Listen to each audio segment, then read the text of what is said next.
Guys, dito na po tayo sa taas ng bundok. So nakikita niyo po yung view natin. Nag-trekking yung team natin guys. Sorry.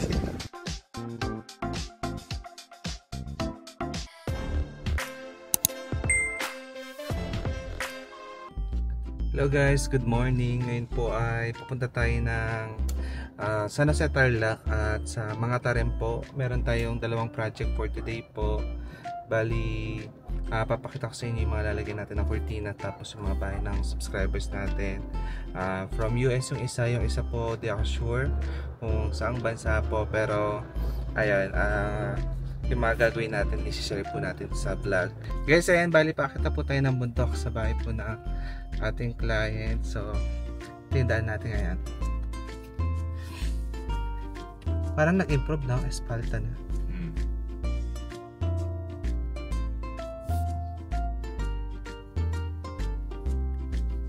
Nakikita ka na yung bahay. Binati natin. Nag-rough road dito. Guys, dito na po tayo sa taas ng bundok. So nakikita niyo po yung view natin. Ayan, napakataas po ng project natin ngayon. So di natin expect na makakakayap tayo sa taas ng bundok para maglagay ng cortina. So ito po yung property nila client. Ayan. Tapos akyat tayo dyan, pakita ko sa inyo yung view kung gaano kaganda, kung bakit ang bahay ng client nasa taas ng bundok. Guys, talagang alam nyo, mayaman yung client natin kasi tingnan mo, meron pa silang jet. Oh. Mga ka-viewers, bali aalis lang tayo. Pupunta tayo sa US. Gagamitin ko lang itong aking airplane papunta doon. Hindi, joke lang. Alam niyo ito mga ka-viewers, nakakatawa kasi eksena tong aeroplane to sa bahay ni client, sa property nila. So ito ay for sure pag nagka-budget si owner, papapaint niya para mas lalong gumanda tong kanyang aeroplano kasi maganda siya pang tourist attraction kung makakapasyal yung mga gusto pumasyal dito kasi ang ganda ng view, no? So ngayon, tara, pasok po tayo sa taas. Punta tayo sa balcony kasi mas maganda po yung view doon. So let's go po. Mga ka-viewers, bali nandito tayo ngayon sa balcony ni client. Ayan. Hindi kasi tayo naka-wide lens, no? Pero tingnan niyo yung view. Napakaganda, oh. Mayaman sa view si client. Tapos yung airplane nila, ayun. Ando dun guys yung pinakadaan doon tayo nang galing kanina. Yung balcony nila nakapaikot to guys. Pinapadevelop pa po to ni client. Papalagay niya pa yan ng bakod soon, onti-onti.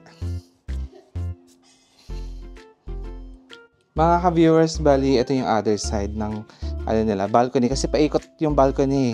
Kaya lahat ng view po ng Tarlac matatanaw mo. Ito, oh. Yan. Sa other side naman po ito.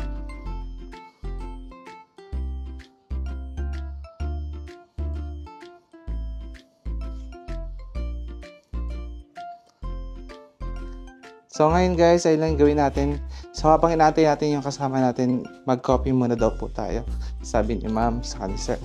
Guys, breakfast muna tayo. Meron tayong kakanin sa kaping barako, fresh from Batangas. Ayan.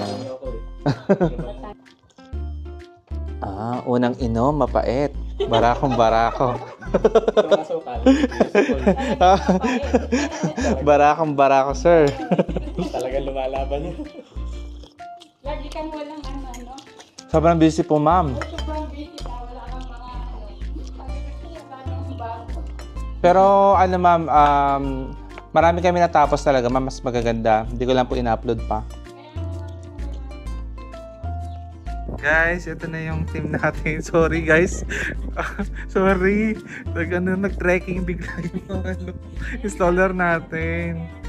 Sorry guys. Dumating natin guys yung gagamiting materials para sa bakod ni client.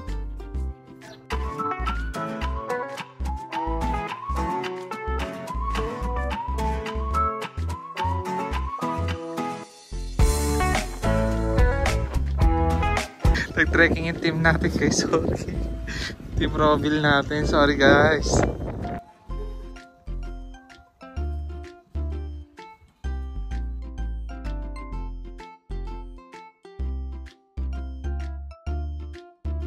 Ano Roda masasabi mo sa place? Ganda siya. Ay, ang ganda daw, oh. Enjoy sila, oh. Oh, si President Romualdez ba to? Akala ko si Romualdez. Mga ganun si Kuya Oo. So, eto guys. Ayan, pinaganda po tayo ni client ng ng papaitan. Ano yung isa? Paitan at kilayin. Kilayin, wow. Guys, ganda ng view, oh. Sarap kumain dito. Ganda. Mga ka-viewers, bali ngayon ay nasa finishing stage na po tayo. So, pakita ko lang sa inyo yung sinabit namin na cortina at syempre, share ko din bakit ganun yung kulay para may idea po kayo kasi yung client po natin mahilig sa sunflower kaya papakita ko po sa inyo yung mala sunflower niyang cortina. Guys, bali ito yung yung bahay ni client. Ito mga papasun niya tong lalagyan ng cortina. Bali, yung nilagyan muna natin is masters kasi si client po lagi nasa USA. Pauwi-uwi lang dito. Kaya sabi niya pag magtatagal sila next year, papalagay niya po yung ibang bintana niya. So ngayon, ang priority po dito is yung master's bedroom. So tingnan niyo po yung Christmas tree niya dito. Binili niya po ito sa sa our home. Ngayon guys, gaya na sinabi ko, nasa finishing stage tayo. So, ang pinalagay po ni client is yellow. Ayan. Isa naman sa bestseller natin tong yellow eh. Bali, ang gusto kasi ni client is may pagka-sunflower kasi favorite niya daw po yung sunflower. Kaya, ayan po. Ang combination po nito is cream at butter. Yun po kasi yung gusto nila kasi may mga shade of brown po ito kaya cream. Tapos yung favorite niya again na sunflower. So, welcome back Roda. Ayan, medyo matagal po natin din nakita si Roda. Bakit kaya? Joke lang. Si Roda. Tapos ayan po si Mayor Romualdez. Tumatawa po ang ating basketballista doon. Di po ako na-mention, maglalaro po pala ito ng na minsan, nung nasa Baguio, magsiswimming. Ngayon naman, magbabasketball. Bilib talaga ako dito kay Bino. And now mga ka-viewers, it's about time po para i-reveal na sa inyo ang ating nilagay na cortina dito sa bahay po ni client. So again, ang kanya pong theme is mala sunflower kasi mahilig po sa sunflower si client. Kaya po, color yellow po ang ating nilagay. So, again, ito po yung ating naging finished product. Ayan.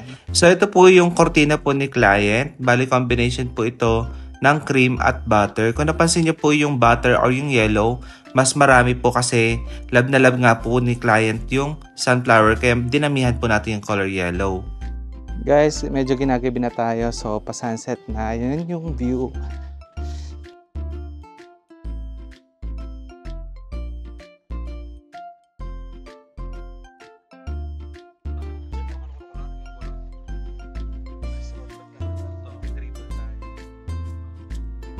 Hello guys, ngayon ay nandito tayo sa mga tarem. So continue natin yung vlog. Bali ongoing po, naglalagay kami dito ng curtains. And itong cortina po natin mga ka-viewers, meron na tayong isabit. Ayan. So nasabit dito daw. Hindi, meron na tayong mga nasabit sa some part po ng bintana po ni client. Pero ngayon po ay ongoing, magsasabit pa tayo. So gagabihin tayo dito kasi puro cortina po yung gusto ni client sa bahay niya.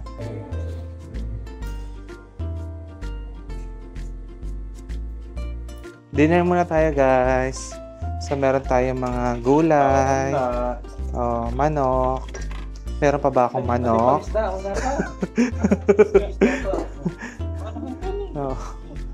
Thank you Ma'am Vivian. Thank you po sa client natin, no? Busog na busog po yung team namin, ma'am. Thank you. And ang mga ka-viewers, balit halos tapos na po kami. Nagugulat po ang ating mga nagbabantay sa bahay kasi oras talaga kami natatapos mga ka-viewers kasi ito pong bahay ni client is puro kortina po yung nilagay natin. So halos in on the spot po namin yung pagtatahi dito kaya ayan. Ito na po yung finished product po natin sa living area. Ang kulay po na pinalagay ni ma'am is colored cream po yan. Tapos po kung napansin nyo rin, hindi po nakasagad sa ceiling po yung kortina. Kumuha lang po tayo ng height dito po sa bandang beam po ni client. Tapos ito naman po yung dining area nila. Same color lang din po ang nilagay natin kasi po open concept po yung design ng bahay. Tapos po dito po sa dining area nila, meron po ditong wine rack. Ang kitang wine rack nila. Katabi na rin po ng dining area yung kanilang nook bar na meron pong fluted panels sa ibaba, color gray po yan. Tapos ito po ay naka-quartz na. Yung medyo kumikinang-kinang po yung countertop ng quartz nila. Inopen ko na rin po yung lights para mas ma-appreciate ninyo. And ito naman po yung itsura ng kanilang kitchen. So ito po naka-modular na po yan. Color gray din po yung color ng cabinet sa combination ng white. Malinis tingnan po yung kitchen ni client. Tapos type ko talaga yung countertop niya. Tapos naka-built-in po yung kanilang sink kaya malinis yung cut. Tapos induction po yung stove and range hood. Ayan na po. Di po kasama yung butiki ha, naligaw lang po yan. Ayan po again yung kanilang kitchen. Ito na rin po yung top view po ng kanilang living area. Tapos po, sa hagdanan, meron po ditong dalawang bintana. Hindi na rin po natin ito nilagyan ng blinds or cortina kasi po matatakpan yung fluted panels nila if ever po, no? Pero pwede rin naman po lagyan niya ng blinds. Ito na rin po yung top view ng hagdanan. Tapos po, ito naman yung top view po ng dining area nila. Tapos hallway papunta po sa mga kwarto. So dito po sa kwarto naglagay din po tayo ng cortina. Ito po yung master's bedroom. Sa master's bedroom po, wall to wall po ang finish na pinagawa ni client. Sa bedroom number 2 naman po, cortina din po yung pinalagay ni client. Tapos hindi na po natin ito naisagad sa ceiling kasi plano nilang magpalagay soon ng aircon po sa taas po niyan. Sa hallway din po, naglagay po tayo ng cortina. Tapos ito na rin po yung top view ng kanilang dining and yung kanilang living area. And ayan po mga ka-viewers, ang pinagawang kortina po sa atin ni client. Kung gusto niyo po magpagawa sa amin, pwede niyo po ako i-message sa aking Facebook. Ayan na po. Tapos po mga ka-viewers, ulitin ko lang po, maganda po habang ginagawa yung bahay ninyo o kaya tapos na po is ipa-site visit niyo po sa amin para masukatan natin at ma-compute po natin yung possible po na magiging presyo po ng bawat bintana ninyong ipapalagyan ng kortina. Para at least po magkaroon kayo ng idea. Then pag ready na kayo, pwede na tayo maglagay po ng curtain sa bahay po ninyo. Or pwede rin naman po kuhanin nyo siya ng installment sa amin. So ayan po mga ka-viewers again, ang kortina po natin sobrang in demand po tayo ngayon. Marami po talaga nagpapagawa at nagkakagusto. Kaya thank you po sa suporta sa inyo. Sa mga viewers natin lagi nanonood, thank you po lalo na sa mga nag-i-invite sa atin sa kanilang bahay. Pinapakain po kami. Kahit na nahihiya na talaga ako kasi lagi na lang tayo kumakain sa vlog natin. Pero ayun po, gusto ko lang po magpasalamat talaga sa effort po ng bawat isa, sa effort po ng client. Thank you and sa team po ng Rovel Curtains and Blinds. Sabi ko nga po, hanggat kaya namin, gagawa kami ng kurtina as long as gusto nyo po kami, no? So ngayon po mga ka-viewers, hindi ko na rin papahabain pa ang ating vlog. Hanggang dito na lang po. Sana lagi po kayo mag-iingat and God bless. Bye-bye!